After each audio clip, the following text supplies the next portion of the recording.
100 राजाओं की बलि चढ़ाने का प्रण लेने वाले जरासंध का 2 टुकड़ों में हुआ था जन्म और कैसे हुआ था उसका अंत।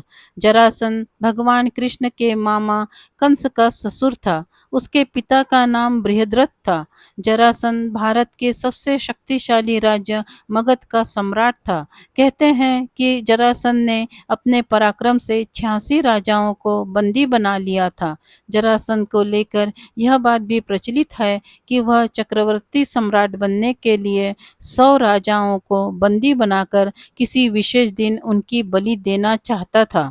वह अत्यंत ही क्रूर और अत्याचारी था। जरासंध का जन्म।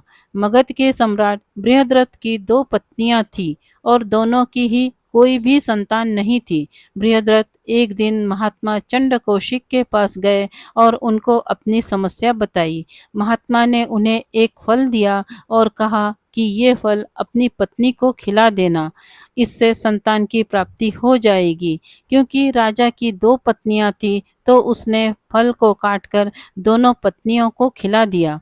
दोनों पत्नियां गर्भवती हो गई, लेकिन दोनों के गर्भ से शिशु आधा आधा निकला।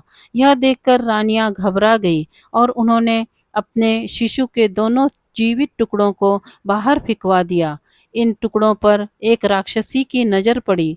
उसने अपनी माया से दोनों टुकड़ों को जोड़ दिया और वह एक शिशु बन गया। शिशु जोर जोर से रोने लगा। उसके रोने की आवाज़ उसकी माताओं ने सुन ली और रानियां बाहर निकली और शिशु और राक्षसी को देखकर आश्चर्य में पड़ गई। एक ने उसे गोद में ले लिया। तभी राजा बृहद्रथ वहां आ गए। राक्षसी ने राजा को सारा किस्सा बता दिया। इस राक्षसी का नाम जरा था। राजा प्रसन्न हुए और उन्होंने उस बालक का नाम जरासंध रख दिया, क्योंकि उसे जरा नाम की राक्षसी ने जोड़ा था। जरासंध का वध। जरासंध को वध कर पाना लगभग असंभव था। उसे मल्ल युद्ध लड़ने का शौक था। वह भगवान श्री कृष्ण का शत्रु था। श्री कृष्ण ने जरासंध का वध करने की योजना बनाई।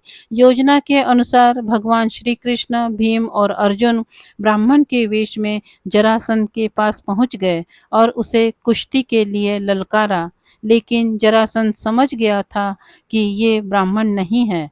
तब श्री कृष्ण ने अपना वास्तविक परिचय दिया। कुछ सोचकर अंत में जरासंध ने भीम से कुश्ती लड़ने का निश्चय किया। 13 दिनों तक भीम और जरासंध का युद्ध चला। इन 13 दिनों में भीम ने कई बार जरासंध के 2 टुकड़े किए, लेकिन जरासंध हर बार जुड़कर फिर युद्ध के लिए सज्ज हो जाता।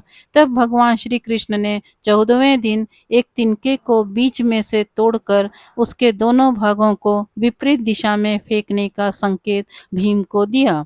भीम श्री कृष्ण के संकेत को समझ गया और उसने जरासंध को बीच में से फाड़कर उसके एक हिस्से को दूसरे हिस्से की दिशा में तो दूसरे हिस्से को पहले हिस्से की दिशा में फेंक दिया। विपरीत दिशा में फेंके जाने से दोनों टुकड़े नहीं जुड़ पाए। इस प्रकार जरासंध का वध हुआ। यदि आपको यह पौराणिक कहानी अच्छी लगी हो तो प्लीज़ इसे लाइक करें, शेयर करें और इस चैनल को सब्सक्राइब करें। धन्यवाद।